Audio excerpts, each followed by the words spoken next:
What is up, fanboys and fangirls? Welcome to another Reviewpoint podcast coming to you from fanboysanonymous.com. I am, of course, your host, as always, Tony Mango. And today, as you can tell by the title and all the other kind of stuff like that, I'm going to be telling you my overall thoughts on Season 3 of Marvel's Daredevil show on Netflix. Just got done watching it about 5.5 minutes ago, and I'm going to give you my fresh take on all 13 episodes in a general sense. I'm, of course, not going to break down everything that happened in all 13 episodes. This isn't a recap. This is a review. So before we get started, I want to give you a little bit of a heads up on how this is going to go. I'm going to refer to the things I like and dislike as hits and misses, and I'm going to give you a spoiler-free thought kind of process breakdown of what I thought about the whole season and everything like that. Then I will get into the spoilers. So I will give you a warning ahead of time before we get into the spoiler territory, just in case you don't really want to necessarily know any of the specifics. And if you want to check out the season yourself, then I'm not going to, ruin anything for you. But if you don't mind, I'll just, toss out anything I can think of, because I'm not even going to write down some notes about this ahead of time. I'm just going to fly off the cuff here and go a little bit based off of some of the notes that I had while I was watching this, and some just general characterizations and plot elements and stuff like that. So one thing I do have to say is, if you are interested in some kind of like, I guess the best way to put it down was like a stream of consciousness of when I was watching it, check out the post on fanboysanonymous.com, because that is my running commentary of every single episode. Little thoughts from laughing at the line "Job was a pussy" to mentioning that the omelets look good, different things like that. But that's if you want to be into that kind of side of things. Spoiler-free section. Let's get into that. So, spoiler-free. Did I like the season? Did I not like it? What do I think about that kind of stuff? The simplest way for me to put this is fantastic. This may be my favorite season, not just out of Daredevil, but out of any of these shows. So you've got 3 seasons of Daredevil, 2 of Jessica Jones, 2 of Luke Cage, 2 of Iron Fist, 1 of Punisher, 1 of The Defenders. And I honestly think this might be my favorite. At the very least, I know that the 3 seasons of Daredevil are my 3 favorite for the most part. I really liked a lot of season 1 of Luke Cage, and I liked about a fourth of Jessica Jones, and I liked Punisher overall, though Punisher even fell into the trap that a lot of them do, where sometimes it felt like it was just dragging a little bit too long, and I wanted it to kind of just quicken up the pace, not picking up, that doesn't make any sense. That is something that has been a regular thing. 13 episodes seems to be a problem. And when Iron Fist came out, and that was 10 episodes, I was very excited for that, because I was thinking to myself, man, all right, they're going to cut down on all the BS, and we're not going to have to necessarily go through those kind of episodes. And it helped out quite a bit, but it still felt like it was dragging. It still felt like they were repeating the same scenes a couple different times, and how many times do we need to have the whole, but I'm the Iron Fist, I need to get my powers back, and whatever, like that kind of thing. This was 13 episodes, and my gut instinct at first was, oh man, we're going to get another one of those things where by the time episode 6 ends, I'm going to be thinking to myself, this should be the end of the season, or we should only have 1 episode left, or something like that. Honestly, didn't happen. I went through all 13 of these episodes eager for what was happening next, and there were only a couple little scenes here and there that made me feel like maybe it was a little bit superfluous and just kind of stretching things out a little bit more than what they needed to. But honestly, I think if you took out every little bit that wasn't 100% necessary, you might not even fill up a full episode. So hats off to Eric Olson for this, showrunner. He wasn't a part of the first 2 seasons as a showrunner for that, and he knocked this out of the park. They figured out the rhythm of what they were going for. There were enough plot elements to keep this going and change things up and keep it interesting and just kind of, keep the ball rolling. So, we're not getting too bored with the same storyline. You're not repeating the same things over and over again. Really just magnificent work on this. This was so much fun to watch. And because I liked all these different elements, I pretty much enjoyed all of the characters throughout the whole thing. There's usually some kind of an issue where some of the characters get a little bit boring and I don't really care about their side story, or maybe there's like a heel turn with certain people and I'm just waiting for it to happen because I know it's going to happen. No, this kept me on my toes, and this was a season that I would recommend 100% for everybody that's been following the show. I think that if you dive into this, you're going to end up really enjoying it from start to finish. Again, I'll talk about more specifics when I come to the spoiler section, but for the most part, I just kind of can't say enough good things about this season. So that is the spoiler-free section, just to get that out of the way, because I want to get into more specifics and I don't want to ruin anything. So let's just, warning, everything from here on out is a potential spoiler. So let's talk storyline.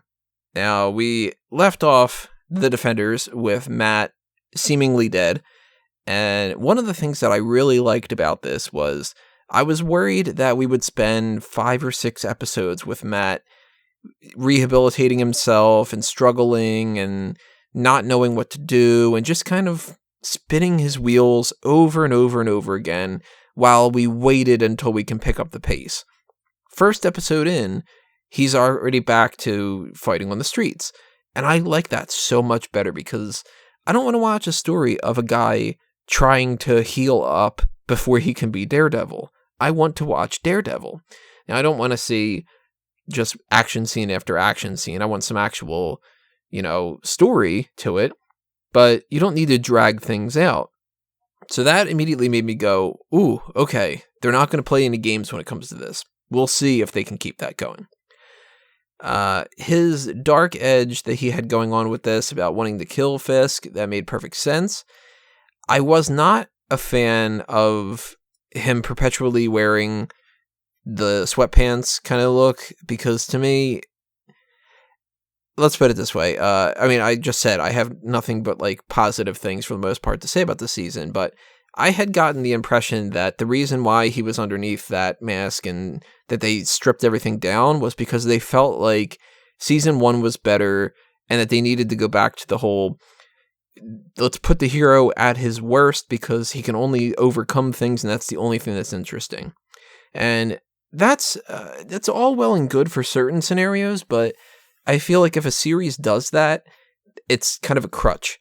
And that's also why I have a big problem with these new Star Wars movies, because the Star Wars films had a resolution. Return of the Jedi finished the story for the most part. And then Force Awakens came along and it was like, yeah, but what if like A New Hope happened again? And you're like, well, then what the hell was the point of that whole thing?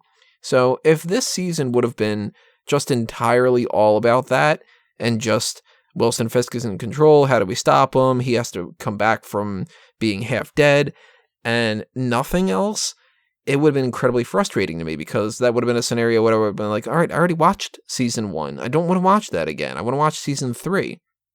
Thankfully, they didn't fall into that trap. But they did have him stick in that the entire time, that costume, and I didn't like that. So that's one of my misses here. I wanted, when they introduced Melvin Potter back, Gladiator, who created the suits, I was really hoping that that would be when he would get the black version of the Daredevil costume. I highly doubt that the yellow version is going to be a thing. It just doesn't translate well.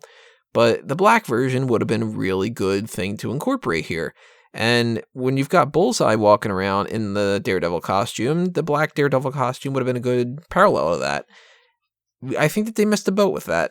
And for that matter, they missed a boat with having Bullseye in a Bullseye costume too. We'll get into that in a little bit. So, miss for me is the costume, but for the most part, big hit when it comes to Matt. I really liked how stealthy he was this time around. I loved, in particular, there was this one scene in, which episode is it? This episode was, I think it might have been episode 3. Maybe it was episode 4. Whatever the case may be. Wait, no. Okay, it was episode 2. All right, now I'm going through my notes here, everybody. Sorry, I apologize about that. When Matt is going through the laundromat and he's trying to get some information and stuff, I really enjoyed that scene. That was one of my favorites out of the whole thing. I liked a lot. One of my big misses. One of the things I liked. That should be a hit. Come on, Tony. One of my big hits for this was how they introduced this concept of him being on the outs, but that he's not talking to Foggy and Karen.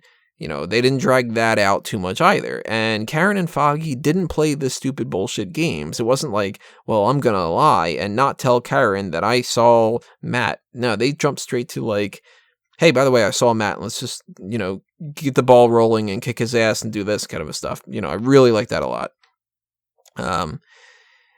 Hit when it comes to Karen Page being proactive in a certain way. Miss when it comes to Karen's solo episode a little bit. I don't feel like I needed to to have all that information. I think that maybe could have been half of an episode a little bit. And that was one of the things that could have been, you know, lessened a little bit, saved a little bit more time. Cutting room floor type stuff. Overall, though, she was a hit. Foggy, major hit. Foggy is like the heart of this show. He's also one of the funnier ones. He's really coming to his own, and it's good to see that character have some real growth instead of just reverting back to what he was the first season or something like that. Even for that matter, a big hit when it comes to Marcy. Marcy has seen a good amount of character growth too, and she's more supportive now, and you know, she's kind of bringing up some ideas. She brings up the whole thing about the DA, and I liked Marcy a lot better this time around too. So Marcy's a hit. Sister Maggie and Father Lantom. Father Lantom was kind of pushed aside for this season, and at the end of this, of course, he gets killed. So the reason why, I'm assuming, is because they introduced Sister Maggie, and they kind of figured there's no point in having two of them. Let's kill off Lantom, make it to where it's something that Bullseye has, you know, perpetually, like, you killed my father figure type guy. And that's something that I'm a big fan of, as far as Father Lantom being the type of guy who's a sacrificial lamb. That's a big hit. Sister Maggie fulfilling that role going forward, that'll be a big hit as well, because I liked Sister Maggie. I like how she was a little bitchy here and there, but you could tell that she cared, and that she wasn't a flawless type character, but she also wasn't just ruminating in her own bullshit all the time and stuff, and she's a good supporting character. I like that a lot. Big miss when it comes to when they tried to make young Father Lantom and young Jack Murdoch. They did not look young to me. I don't know what was going on with that. Young Sister Maggie, they got a brand new actress playing her, and she looked like she could be the young version of Sister Maggie, but not the men. That was a big old miss when it comes to that. But that's one of those things, you know, it was one episode. It's not the biggest deal. I'm sure nobody watching it was like, well, this really took me out of everything, and now I hate the fucking season. Like, it's a nitpick more than anything. Let's talk about one of the new characters that came around. Jay Ali played Ray Nadeem. And I had thought Ray would be the type of character that would get offed by maybe episode 5, and that he would also turn full-on evil like Scarf and some other people that they've had in the past. There's a tendency on these Netflix shows where they take a character and you know that they're going to turn bad, and they drag it out and they drag it out, and then it's like, oh, okay, now they finally turned bad. That ended up being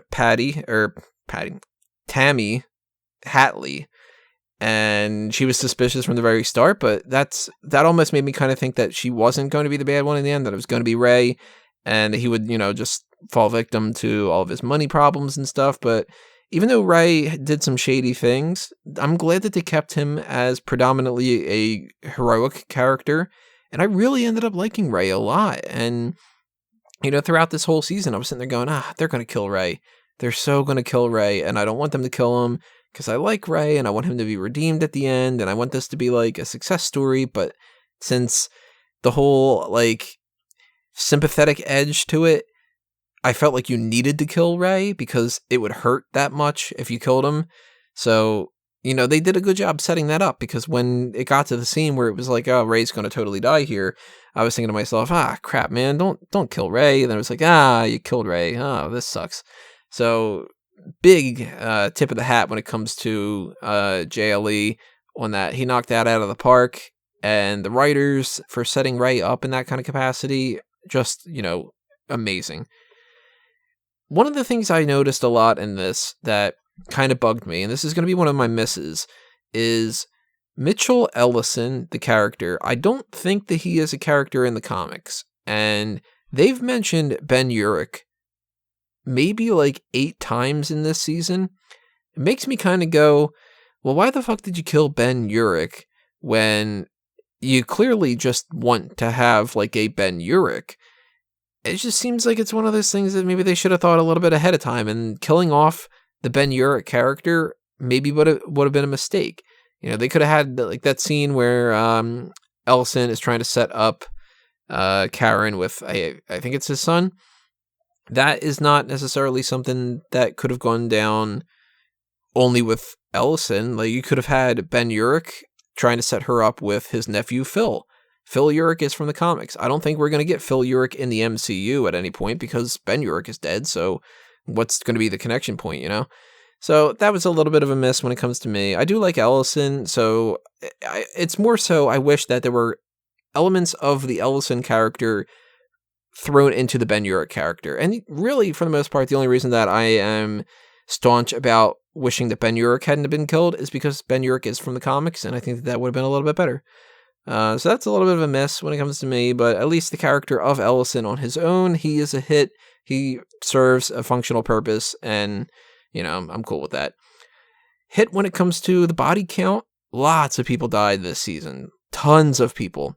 And that shows how serious everything is. So that was good. I gotta talk Bullseye here, man. Bullseye is awesome. And Wilson Bethel, I'm pretty sure that's how you pronounce it, Bethel. Maybe it's Bethel, I don't know. He had said that he was in the running for Captain America, and, I can see him being a Captain America.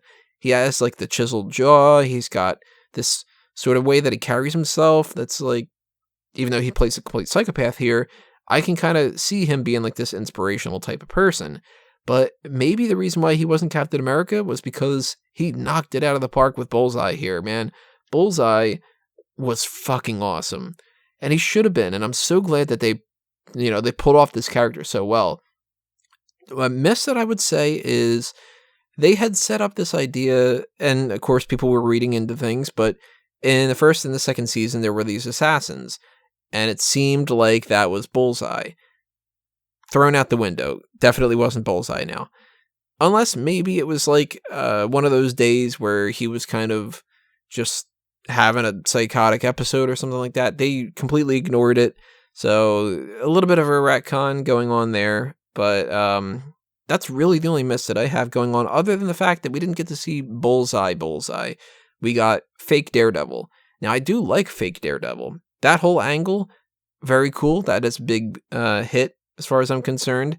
He filled out the suit. He looked like Daredevil. The whole idea of setting up Daredevil to look like he's the villain is a perfect plan.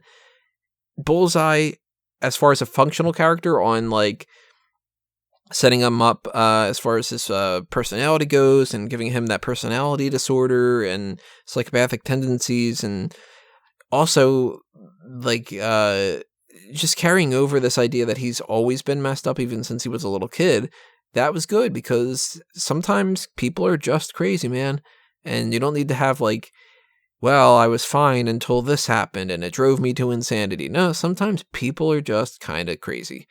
And for him to just be this kid that, he throws a baseball and he kills his coach because he's pissed that he doesn't let him throw a perfect game, that stuff carries over really, really well. The action side of things, I loved how they were having him throw different things, and Bullseye from the comics and different sources is able to take a lot of things and turn them into weapons because he's just that good at aiming. And if he has, a shard of glass, he's going to get it into your skull. If he's got pencils, he's going to throw them at you, and he's going to get you with those. And I love that so much. That was some of the most innovative stuff that I had seen in any of these Netflix shows. Some of the most fun action pieces. Really just, I can't give it enough hits. Kingpin. Can't give him enough hits either. Vincent D'Onofrio is the perfect casting for Wilson Fisk. Kingpin is awesome. They get to have him be full-on Kingpin here. He gets the name. He's wearing the suit. He's manipulating people. He gets stabbed, and he brushes it off like it's nothing. This was Kingpin, man. This is the best interpretation of Kingpin we probably are ever going to get. And that's just awesome. I can't say enough good things about him, and I could rant and rant and rant about how many good things that there were. But, tying into the rabbit in a snowstorm painting, having the blood all over the place when it comes to that, nice little touches like that. And that was another thing I loved about this season. There were so many nice little touches that would probably, I'm losing track of them because I watched 13 hours worth of this. But one of the things that stood out to me was the scene where Karen is looking at all of the cell phones, and it's all people saying, "Are you okay? You haven't gotten back to me yet, call me up," that kind of a thing. Heartbreaking as hell, man. And little things like that can go a long way in just building the world and making it seem very realistic. So all that stuff is so, so good. A lot of good dialogue exchanges that happen here, like the scene where he's like, if you see any fat guy wearing red with a beard, do you think that he's Santa Claus? Like, damn good writing when it comes to that. I mean, what are the bads here? Like, I mentioned, I wish that we had Bullseye in the full Bullseye costume. I wish that we had Daredevil in the black costume. That's about it. Like, there really isn't all that much else for me to say I didn't like, because everybody fulfilled their roles. Everybody fit their characters exactly how they were supposed to. And even Vanessa, she has a little bit of a character arc in the the 2 episodes that she was in, 3 episodes that she was in, that kind of a thing. That was just a way to get her to go from being an unknowing accomplice to being somebody who actually wants to be a part of the business. And that's, she takes a turn for the worse. I'm sure if they do another season, she's going to be more active, and, that's a positive thing. Oh, actually, one of the negatives that we have going on here, no Turk. I don't remember seeing Turk. Very disappointed at that. He's popped up in everything since the beginning, and I don't know why they didn't have him this time. Maybe I missed it. I don't know. I also missed any reference to Stan Lee, but they probably just had, a picture up. I am always, of course, disappointed that there aren't more ties to the MCU. There was a quick Jessica Jones reference, but I want this to feel more in tune with what's going on. And depending on when this is supposed to be happening, it's hard for them to, of course, address like Infinity War. I'm assuming this all comes out before everybody starts just fading away and stuff. But, I still wish that it felt less like it's in its own little bubble. So that would be another one of my misses. But all in all, mostly all just hits left and right, especially with Bullseye, especially with Kingpin. Damn good season. My favorite season, if not second, and I can't recommend it anymore. So I want to know what you guys have to say about this. Of course, this whole season is a hit for me. Is it a hit for you? Is it a miss? What did you like? What did you dislike? What are your thoughts about how things can go in the future? If there is a season 4 of Daredevil, what would you like to see them do? And of course, Bullseye's got to return. Kingpin's got to return in some fashion. But I think at this point, Kingpin needs to be on the sidelines. We need to focus on some other people. And to be perfectly honest, I don't really know too many of Daredevil's villains that could fill that kind of role instead. So if you have any suggestions, drop them in the comments below and, kind of fill me in on something. I'll do my research and we'll figure it out. Anything else you want to talk about? Drop them in the comments section as well. Make sure that you hit that subscribe button on YouTube and ring that little bell for anything else that's happening in the future. Little notifications of when I'll be posting those things. And if you want to show your support for Fanboys Anonymous and grow the channel and the website, there's a couple things that you should be aware of beyond just liking the video and sharing it and all that kind of stuff. But if you got a little spare change you want to throw my way to help out on the funding side, there is the Patreon. And the Patreon has different tiers, of course. One of them being if you want to suggest some kind of a topic, and I will, do some kind of a special feature of some sorts. That's how you're going to get more movie commentary tracks and some different things like that. When, if I got the motivation to find the time to be able to do it, that's how you'll be able to get them. And of course, there is the TeePublic and the merchandise shop on Redbubble if you want to pick up like a t-shirt or some kind of like mug or, different things on those. There's a lot of like parody type designs, and you should act as soon as you can because who knows when those get taken down for copyright reasons and stuff. So if you see something you like, pick that up too. Follow me on Facebook and Twitter. The Twitter is at fanboysanon. The Facebook is facebook.com/fanboysanonymous. Me personally, you can find me at Tony Mango and A Mango Tree and all the other kind of things like that. On the wrestling side of things, it's Mark Out Moment. Blah, blah, blah, blah, blah. You guys should know the score by now. Click around on the social media sites and start figuring things out. And, anything you guys do is greatly, greatly appreciated, including watching this. So thank you for watching this, everybody. And I will see you whenever I see you. It's time for me to geek out. Adios.